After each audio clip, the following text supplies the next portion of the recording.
La Stammtisch, proposé par le Journal du Jura. Bonjour à toutes, bonjour à tous. Cette semaine, bonus de la Stammtisch. On ne parlera pas d'actu du HC Bienne, on veut vous donner un peu d'espoir, vous permettre de vous évader, de rêver, bref, de replonger dans le monde d'avant. Celui où il y avait des spectateurs dans les patinoires, où il y avait de l'ambiance. Et pour cela, à l'aile droite...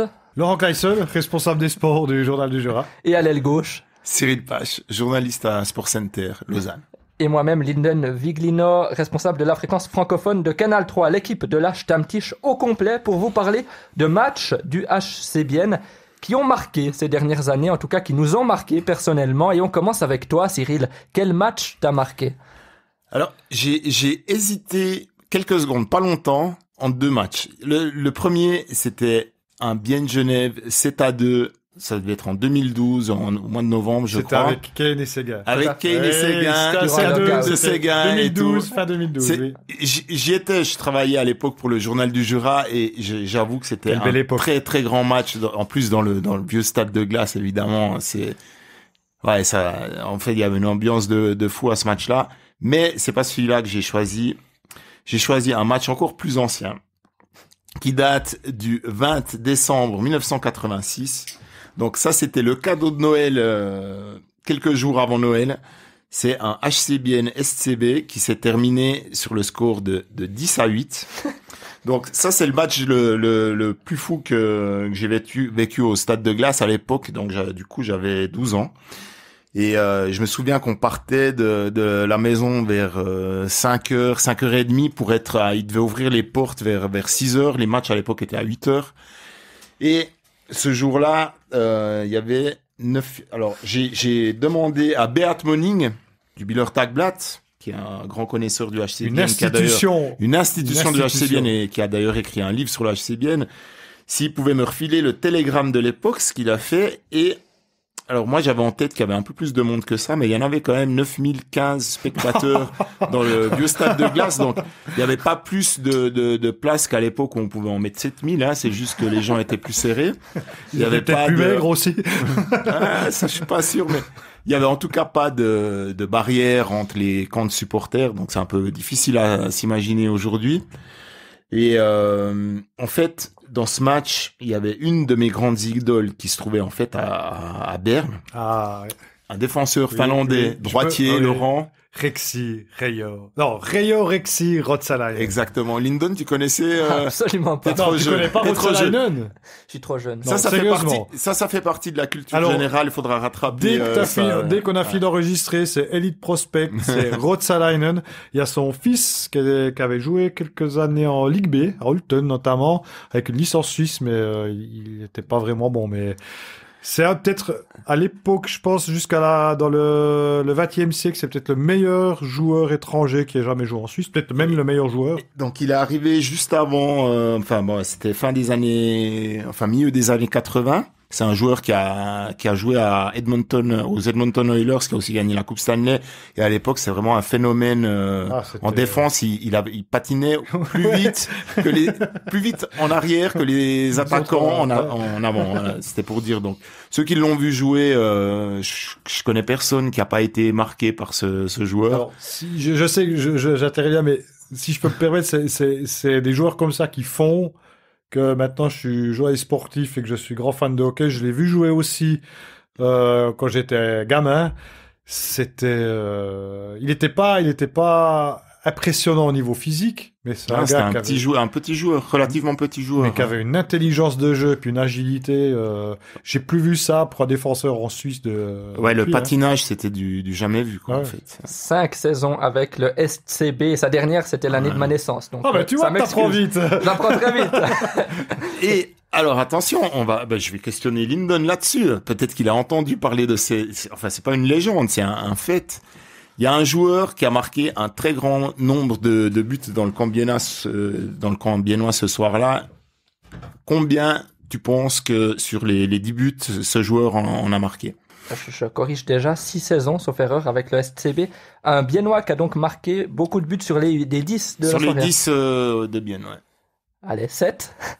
Oh, Je suis très généreux. Non, allez. Ouais, allez, c'est un de moins, 6. 6, Mais quand 6, même. je crois que c'est encore un record qui tient d'ailleurs. Oh, ça, faut pas me regarder. Allez, pour C'est les un records, les record qui stats, tient. c'est Lindon. Ouais, c'est un record qui tient. C'était Mark Leuenberger, évidemment. Alors, attends. Une soirée de folie. On applaudit, là. Bravo, Marc. Hein. Et voilà, c'était un grand match. J'ai par contre une petite colle pour Laurent. Alors Lindon, tu peux aussi répondre bien sûr si tu la sens, mais c'est vrai que ça date de période. C'est un peu comme si on nous demandait à nous deux, Laurent, de nous donner l'effectif d'une équipe dans les années 50. Hein. Donc, pour Lindon, tu dis. Voilà. Ouais. Donc, il faut savoir qu'à l'époque, et là j'ai le télégramme sous les yeux, donc le HC Bienne avait 14 joueurs. Gardien compris. Donc ça fait deux lignes de défense et 3 lignes d'attaque. Alors Laurent, combien t'arrives à me dire de joueurs de l'époque? Il y avait Anken au but, Dupont, Vidi Koller est encore là, Ouais. Stellin n'était pas là. Ah, il était pas encore Pas là. encore là. C'est juste après. Oh là là, ça tu me poses une sacrée colle. Tu sais que moi, je connais bien les télégrammes d'Ajoie, ce période-là. Déjà, commence par me dire les étrangers de l'époque. Il y en avait 2. Hein.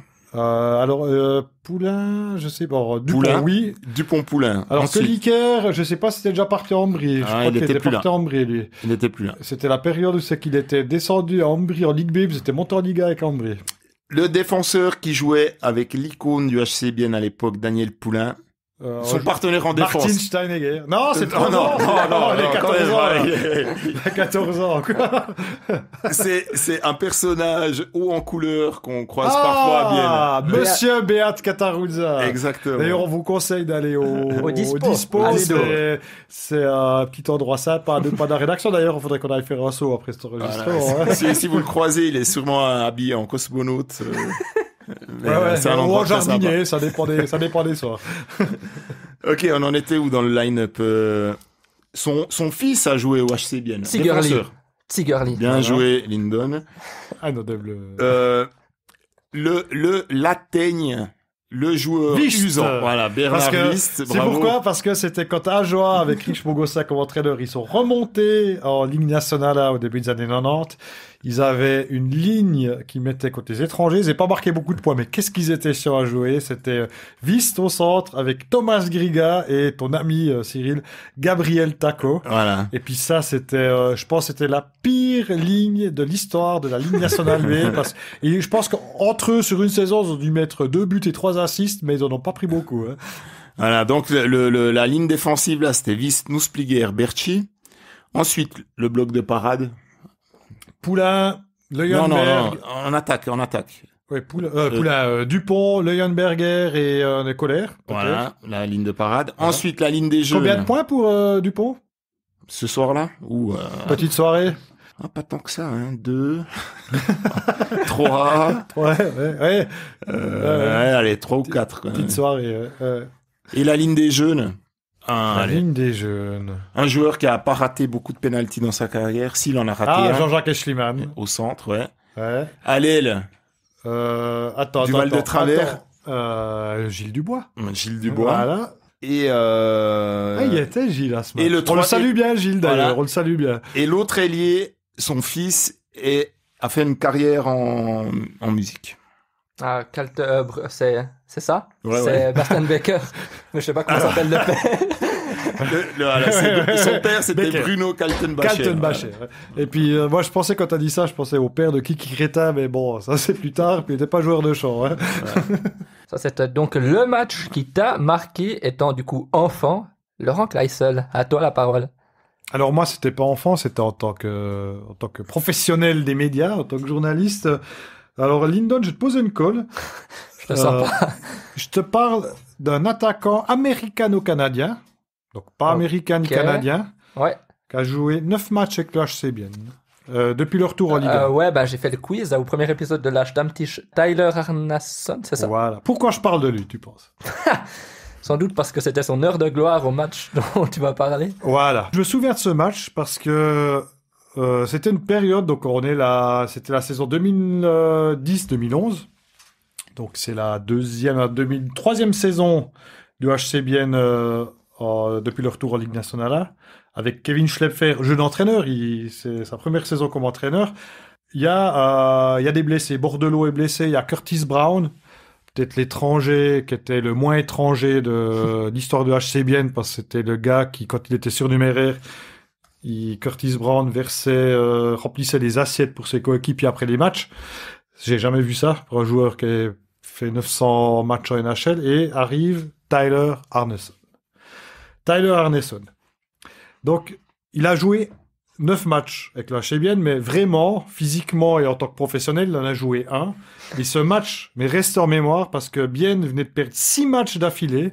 Il joue contre le grand SCB. On reparle d'un match contre le SCB, visiblement. C'est quelque chose qui marque les victoires contre Berne, hein, les grandes victoires, surtout à ce moment-là. Donc, le grand SCB, c'était Larry Huras, entraîneur à l'époque. On joue contre le grand SCB, le HC Bienne, et le HC Bienne gagne 7-1, un dimanche après-midi. Pas guichet fermé, meilleure affluence de la saison à ce moment-là, on était un 31 octobre 2010, 5505 spectateurs au stade de glace. Je me souviens de cet après-midi-là, c'était surréaliste. 7-1, et Tyler Arneson, c'est tâche, parce que c'est une tâche, il faut dire ce qu'il est. J'ai encore lu avant de le dire, je me suis un peu renseigné, c'était un joueur hyper talentueux, mais c'est une tâche. Et le gars, ce jour-là, il a décidé de pas être une tâche et d'être vraiment le hockeyeur qu'il peut être. Il est planté 3 buts et 2 assists. Et le type, il a fallu attendre que Tyler Seguin et Patrick Kane arrivent à Bienne pour voir un joueur étranger avoir autant d'impact sur un match. Il a décidé qu'en arrivant à la patinoire, on allait gagner ce match. Alors, il faut raconter, donc vous avez perdu les 6 matchs avant. Bienne gagne ce match. Il perd les 3 matchs suivants. On arrive le dimanche suivant, le samedi suivant, Bienne perd aux prolongations, tir au but contre Ambry. J'avais écrit dans le Journal du Jura, j'ai retrouvé l'article, c'était un point de trop, qu'il faut commencer à s'inquiéter. Et lui, Tyler Arneson, arrivait à la fin de son contrat. Et j'ai demandé, qu'est-ce qui se passe maintenant pour lui? Il m'a dit, tiens, je suis en Europe, je vais profiter, je vais aller à Amsterdam. Ok, je me souviens, il y avait Adrian Truns, parce qu'il n'y avait pas que des épées dans cette équipe. À l'époque, on avait des jeunes comme Loris Stoller et Manuel Sigerli qui ont fait des très longues carrières en NHL. Hein, voilà, on avait du Frölicher, on avait du Brandon Bell, du Gosweiler. C'était pas une équipe d'épées qui avait gagné 7-1 contre Berne et puis qui avait eu vraiment un moment très difficile dans la saison. Et qu'est-ce qui arrive, c'est que notre ami Tyler Arneson signe à Viège, qui était une grosse équipe de Ligue nationale B et qui avait des problèmes en Ligue B. Il fait un match, un but, et Viège annonce prolongation de son contrat jusqu'à la fin de la saison après un match de test. Et quelques jours après, ils annoncent qu'ils ont cassé le contrat. Bon, j'ai un petit peu fait aller mes antennes pour savoir ce qui s'était passé. En fait, ce qui s'est passé, c'est qu'ils avaient une séance de crise d'équipe et à Viège, et qu'il y a un joueur étranger du HC Viège, un ancien, on va pas donner de nom, un ancien joueur du HC Cory P, qui était étranger. Ils étaient déjà, je crois, 3 étrangers, en tout cas 2 étrangers, peut-être qu'il y avait Steve Brûlé à l'époque. Et il y a Tyler Arneson qui arrive, 500 matchs en NHL, 250 points qui arrivent là. Premier match, un but. Et puis, Cory P va chercher Tyler Arneson dans sa chambre d'hôtel. Il ouvre la porte. Quand Tyler Arneson ouvre la porte, cadavres de bouteilles partout, des paquets de clopes, ça sent le fennec dans la chambre et tout. Voilà. Première chose que ce monsieur a raconté au management, c'est ce type n'est pas sérieux. Et le lendemain, Viège licenciait Tyler Arneson, qui, après coup, je crois, a joué quelques matchs en HL et a terminé sa carrière. C'est, pour moi, ce match-là, il y a un condensé d'histoire du HC Bienne parce que c'est un joueur qui a un talent exceptionnel, qui a un soir décidé, je veux montrer ce que je sais faire. Il a battu Berne à lui tout seul, avec une équipe de Brel, qui perdait tout le temps. D'ailleurs, c'est le seul match qu'il a gagné avec Bienne à cette période-là. J'aimais pas du tout ce gaillard parce que je le trouvais, à part Sean Hill, j'ai jamais vu de joueur étranger aussi arrogant. Il arrivait avec de la morgue. C'est le gars qui arrivait en NHL, dans une équipe de merde, de Ligue nationale A, dans une patinoire qui tombait en ruine. Il sentait l'arrogance, quoi. Mais ce monsieur j'ai le plus grand respect pour lui. Un soir, un après-midi, c'était un dimanche, il a voulu montrer qu'il a joué à NHL 500 matchs, qu'il a été drafté, qu'il a été à des joueurs importants au Chicago Blackhawks notamment. et que c'était pas pour rien. Et ce jour-là, j'ai vécu, je pense, une de mes plus belles journées de travail au HC Bienne, parce que les gens sont sortis ce dimanche-là. Je pense qu'ils ont passé une des plus belles semaines de leur vie. Merci beaucoup, Laurent. Mon match, ça va être plus court. Match à moi, j'ai hésité avec des petits matchs dont presque personne ne se rappelle et des grands matchs dont tout le monde se rappelle. J'aurais pu prendre la promotion, les titres en Ligue B fêtés à Bienne, sauf erreur 3 sur 4, quelque chose comme ça. Finalement, j'ai sélectionné quand même un match dont on se souvient beaucoup, mais c'est pas le match d'un titre ni d'une promotion. Ce match, c'est le match du lundi 13 avril 2009. Cyril, tu sais de quoi je parle? C'est un match de barrage entre Lausanne et Bienne. Exactement, c'est le premier des deux, sauf erreur, barrage contre le LHC. Toi, t'avais 12 ans au match que t'as choisi, Laurent. Moi, j'en avais 14, donc c'est pas beaucoup plus. J'étais en bas de la tribune, je m'en souviens très bien, des places debout aussi, du coup, dans Feu, le stade de glace. T'as parlé de Sean Hill, Laurent Kleissel, il était là dans l'équipe en 2009. Bienne qui termine donc une saison difficile, on peut le dire, en Ligue nationale A, sa toute première, et qui doit disputer le barrage contre le LHC. Les joueurs de l'époque qui étaient au but pour ce match-là, tu t'en souviens, Cyril ou Laurent? Ça devait être Béra, non? C'était pas encore Béra, il avait été signé pour la saison suivante, mais il n'était pas encore là. 2009? Ouais, exactement. Alors c'était Wegmuller. Et ce match-là, c'était Caminada. Voilà. C'est Pascal Caminada. Tu m'as enlevé. Le carnaval était déjà passé, là, je crois. On ne fera pas de parenthèse sur le carnaval, mais c'est bien Caminada qui a joué ce match-là, comme les deux derniers matchs, en tout cas, de cette série. J'ai le télégramme aussi sous les yeux. Et ce match-là, je l'ai sélectionné parce que c'était simplement un condensé de tout ce qu'on n'a pas le droit de vivre actuellement. Je pense que vous vous en souvenez autant que moi. C'était tout d'abord ce match-là, et c'est sans doute un des moments marquants pour moi dans le stade de glace. La bagarre avant-match avec Nussli et Ruffenhardt. Vous étiez au match, Laurent, Cyril? Moi, j'étais au match, ouais. Alors moi, j'y étais pas. Je sais plus si j'écrivais ou pas, mais... Moi, j'y étais pas. Je me souviens qu'on faisait c'était le lundi de Pâques. Ouais. Et puis, on faisait une fête de famille. Faut savoir, je vais pas trahir ma mère est décédée, elle était assez malade et on profitait des instants qu'on pouvait vivre avec. Et puis, on avait fait le lundi de Pâques, on avait fait la fête de Pâques ce jour-là.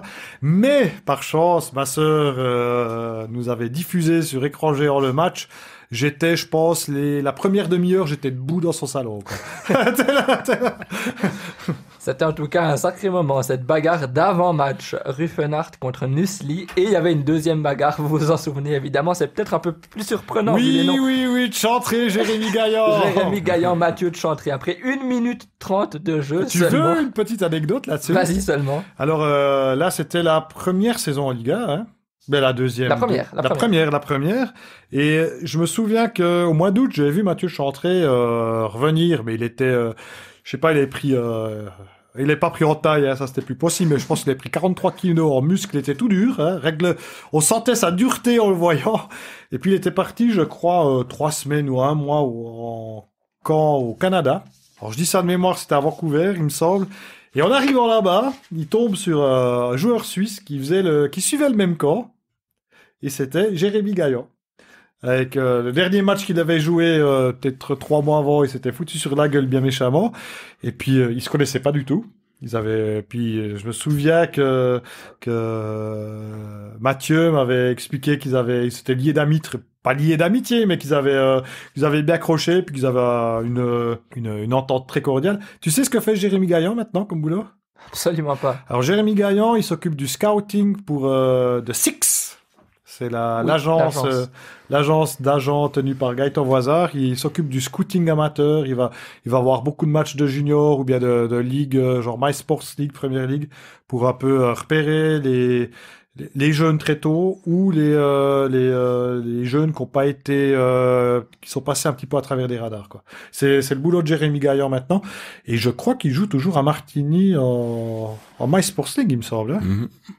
Et donc, ce jour-là, il y avait cette bagarre, Chantré, Jérémy Gaillan. Donc, Gaillan et Ruffenhardt qui étaient out, c'était, d'après en tout cas le papier du JDJ à l'époque, les 2 meilleurs joueurs suisses du LHC, qui n'a pas réussi à accéder à la Ligue nationale A. 2 jours après avoir battu Bienne, c'était 6-1. Daniel Villard qui témoignait à l'époque dans le JDJ qu'il n'avait pas dormi, que c'était horrible pour lui de voir tous ces mois d'efforts partir en fumée. Bienne gagne 5-1 contre le LHC. La décision s'est faite dans le premier quart d'heure. La décision qui s'est faite grâce à un joueur étranger à l'époque. Vous vous en souvenez qui c'était? Oui. Il avait beaucoup aidé. Je vais regarder le télégramme. Il avait marqué, en tout cas, le 2-0. Il avait fait l'assist au 3-0. Un attaquant. Il avait le numéro 23. Ah, Fata. Rico Fata, exactement. Et il y avait de tout dans ce match. Il y avait de la tension, en tout cas pendant tout le match, mais un bon quart d'heure avant que Bienne gagne 3-0. Il y avait de l'émotion, il y avait de l'ambiance, surtout. Il y avait aussi 7000 spectateurs, c'est moins que les 9000 et quelques que tu parlais, Cyril. 9015, mais c'est plus que les 6521 de la Tissot Arena actuellement. Non, zéro maintenant, zéro. Et des zéros qu'on vit actuellement. C'est 7000 de plus que ce qu'on vit actuellement. Alors voilà, personnellement, je voulais juste rappeler ce beau souvenir. Finalement, il était beau, du HC Bienne LHC de 2009. J'aurais pu prendre le match de l'année suivante avec le but libérateur de Kevin Leclerc qui était aussi extrêmement beau, mais encore plus tendu à suivre. Alors, tu sais que ce but, dans la tribune de presse, il y a un code. T'as pas d'émotion, c'est-à-dire que tu commences pas à hurler, à gueuler, parce que t'as des journalistes d'autres médias, etc. Tu dois rester placide. C'est la seule fois de ma vie où j'ai sauté, et c'était Emmanuel Favre d'ailleurs qui est ton chef maintenant. C'est la seule fois de ma vie que j'ai pris le gars à côté de moi qui était tout surpris, il m'a regardé avec des yeux, parce que c'est vrai que là il y avait c'était à 2 minutes de la fin, je crois, le chair, quelque chose comme ça. Quelque chose comme ça. Ouais. Voilà pour cet épisode hors série, pour ce bonus de la Stammtisch. On se retrouve évidemment la semaine prochaine pour un nouvel épisode. C'était la Stammtisch, proposée par le Journal du Jura. La Stammtisch, proposée par le Journal du Jura. Bonjour à toutes, bonjour à tous. Cette semaine, bonus de la Stammtisch.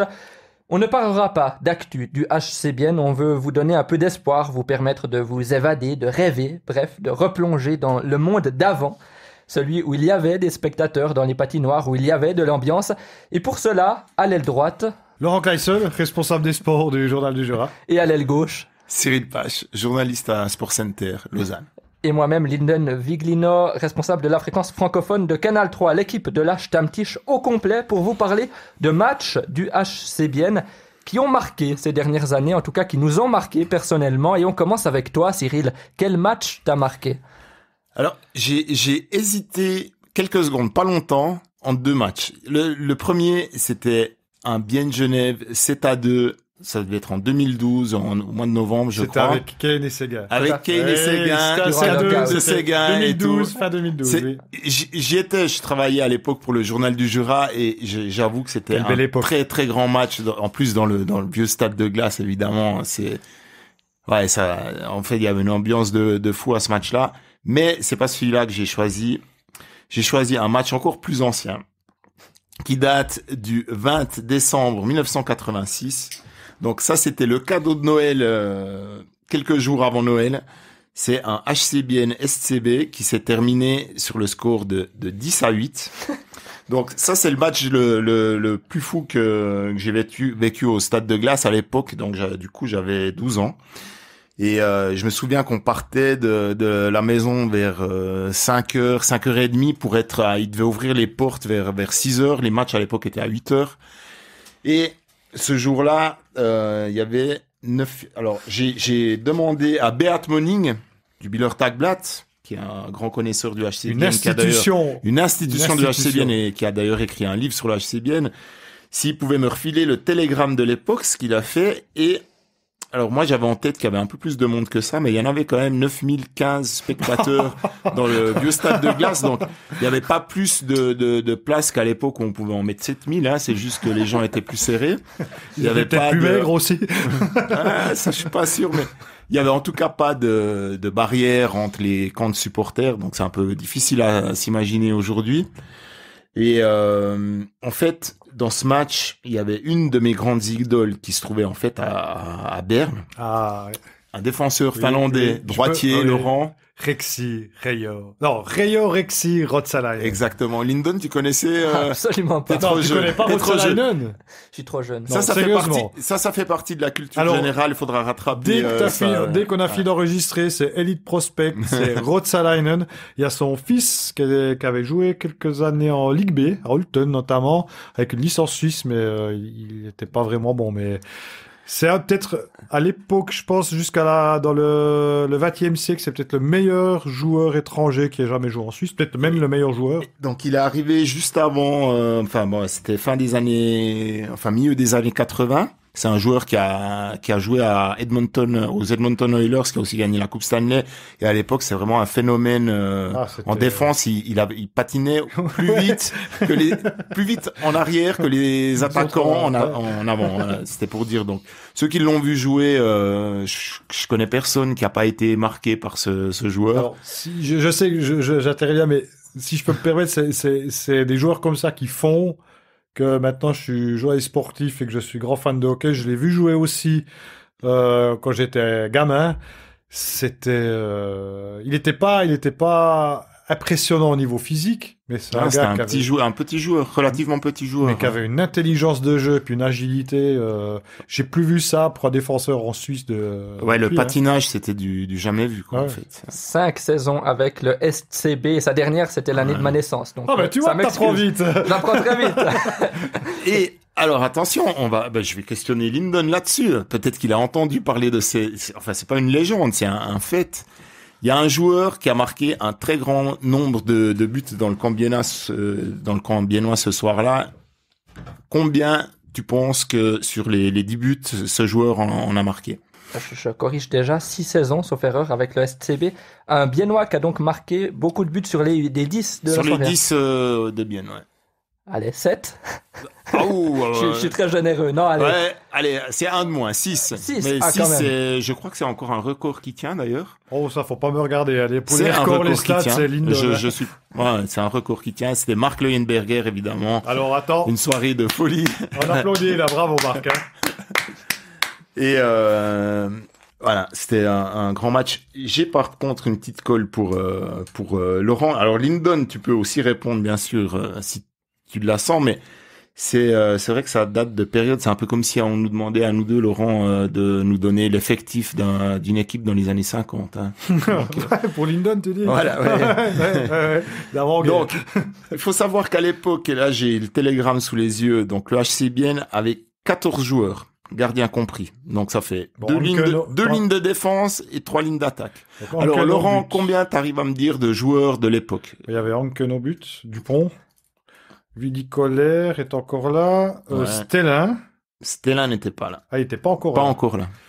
C'était juste après. Oh là là, ça tu me poses une sacrée colle. Tu sais que moi, je connais bien les télégrammes d'Ajoie, cette période-là.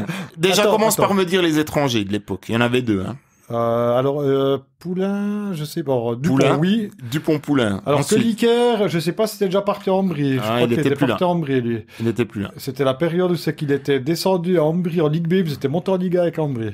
Le défenseur qui jouait avec l'icône du HC Bienne à l'époque, Daniel Poulain, son partenaire en défense. Martin Steinegger. Non, c'est 3 ans. Non, il a 14 ans. Il a 14 ans, quoi. C'est un personnage haut en couleur qu'on croise parfois à Bienne. Monsieur Beat Katarunza. Exactement. D'ailleurs, on vous conseille d'aller au Dispo. C'est un petit endroit sympa, pas de la rédaction. D'ailleurs, il faudrait qu'on aille faire un saut après cet enregistrement. Voilà. Si vous le croisez, il est sûrement habillé en cosmonaute. C'est un endroit jardinier, ça dépend des soirs. Ok, on en était où dans le line-up? Son fils a joué au HC Bienne. Tsigerli. Bien joué, Lyndon. Notable.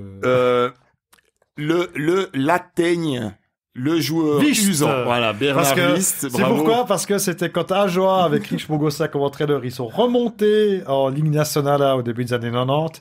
Ils avaient une ligne qui mettait côté les étrangers. Ils n'avaient pas marqué beaucoup de points, mais qu'est-ce qu'ils étaient sûrs à jouer? C'était Wist au centre avec Thomas Griga et ton ami Cyril, Gabriel Taco. Voilà. Et puis ça, c'était, je pense, c'était la pire ligne de l'histoire de la Ligue nationale B. Et je pense qu'entre eux, sur une saison, ils ont dû mettre 2 buts et 3 assists, mais ils en ont pas pris beaucoup. Hein. Voilà, donc la ligne défensive là, c'était Wist, Nusspliger, Berchi. Ensuite, le bloc de parade. Poulain, Leuenberg. Non, en attaque. Oui, Poulain, Dupont, Leuenberger et Kohler. Voilà, la ligne de parade. Voilà. Ensuite, la ligne des jeunes. Combien de points pour Dupont ce soir-là ou Petite soirée. Pas tant que ça, 2, 3. Ouais. Allez, 3 ou 4. Petite soirée. Et la ligne des jeunes.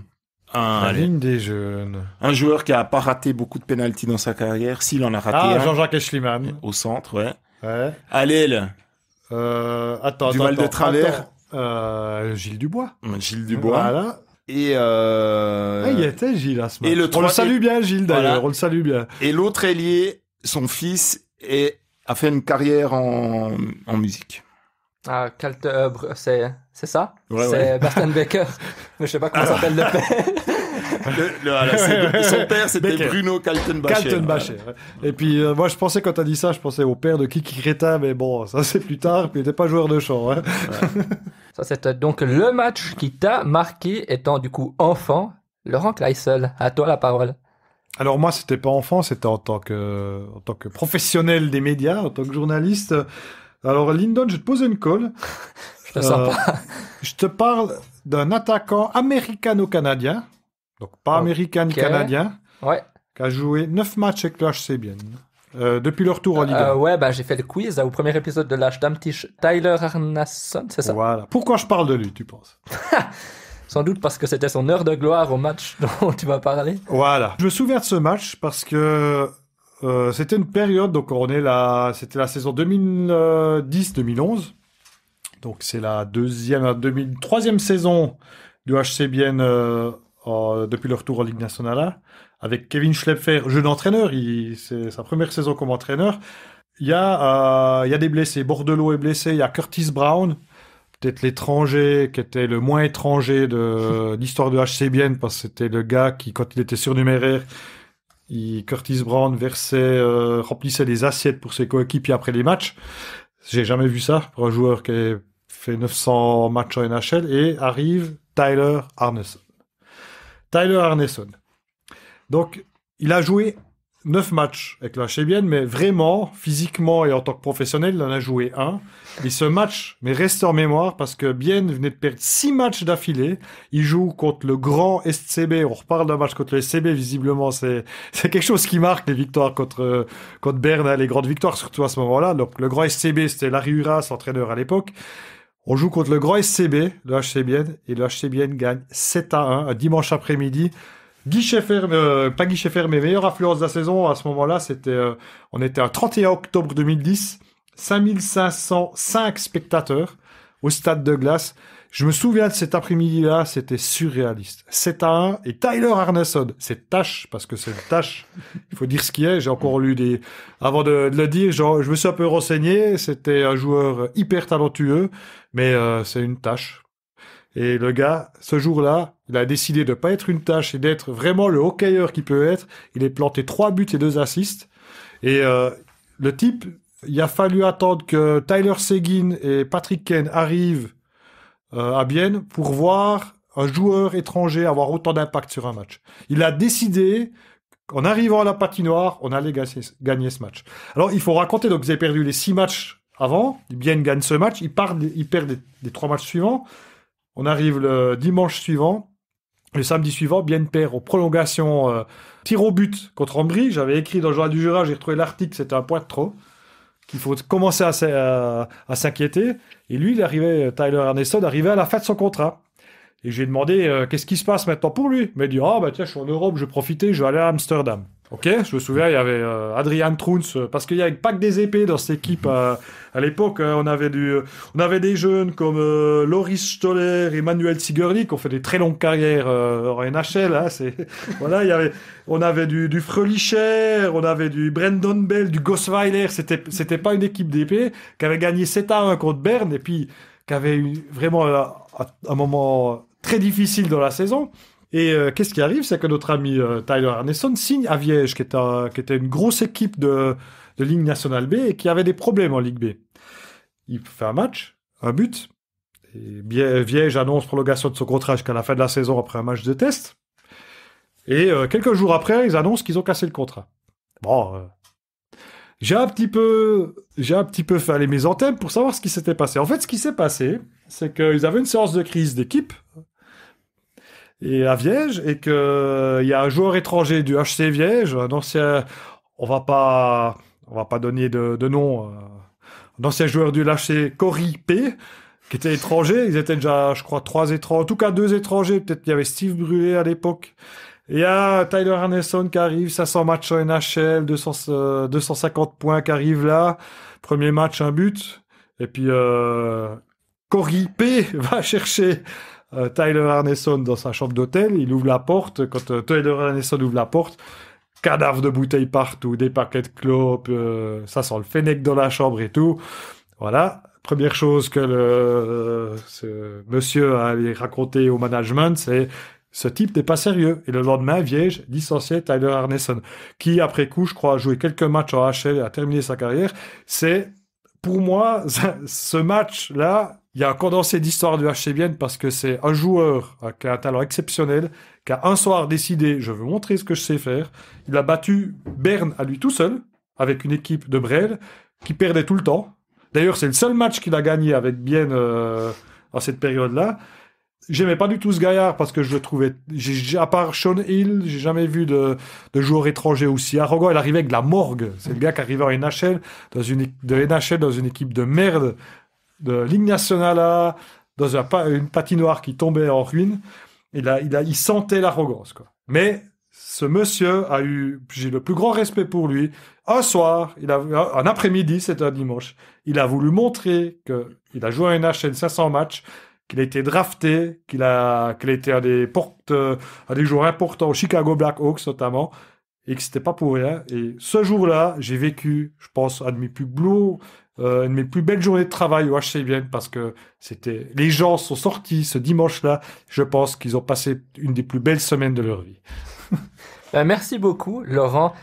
Mon match, ça va être plus court. Mon match à moi, j'ai hésité avec des petits matchs dont presque personne se rappelle et des grands matchs dont tout le monde se rappelle. J'aurais pu prendre la promotion, les titres en Ligue B fêtés à Bienne, sauf erreur 3 sur 4, quelque chose comme ça. Finalement, j'ai sélectionné quand même un match dont on se souvient beaucoup, mais c'est pas le match d'un titre ni d'une promotion. Ce match, c'est le match du lundi 13 avril 2009. Cyril, tu sais de quoi je parle?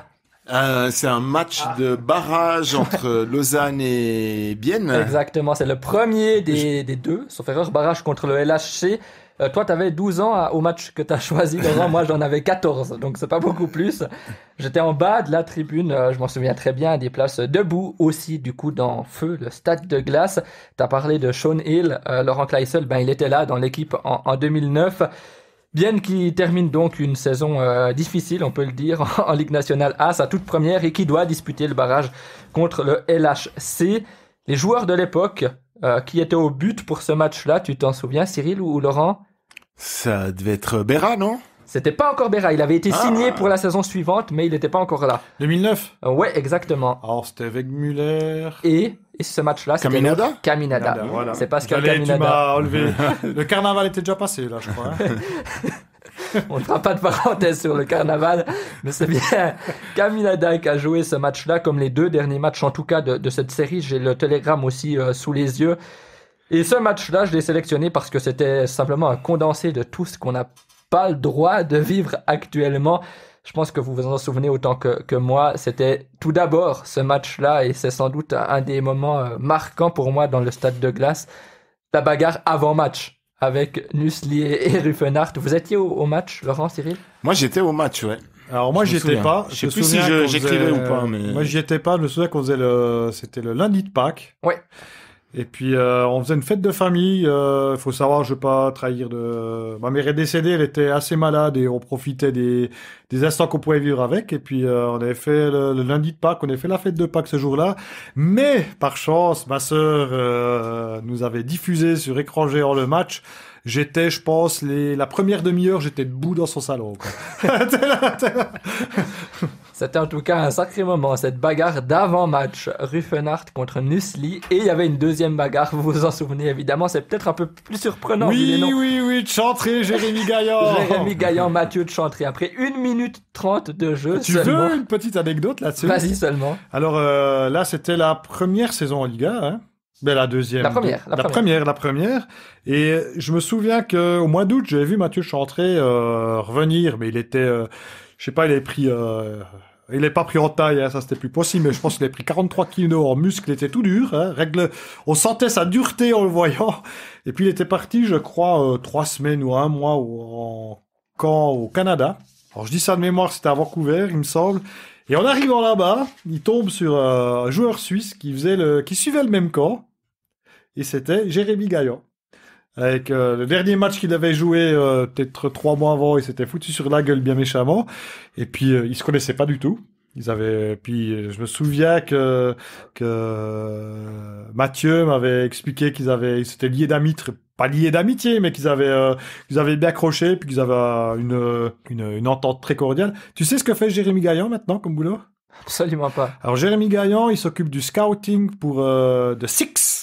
C'est l'agence d'agents tenue par Gaëtan Voisard. Il s'occupe du scouting amateur. Il va avoir beaucoup de matchs de juniors ou bien de ligue, genre MySports League, Première Ligue, pour un peu repérer les jeunes très tôt ou les jeunes qui ont pas été, qui sont passés un petit peu à travers des radars, quoi. C'est le boulot de Jérémy Gaillan maintenant.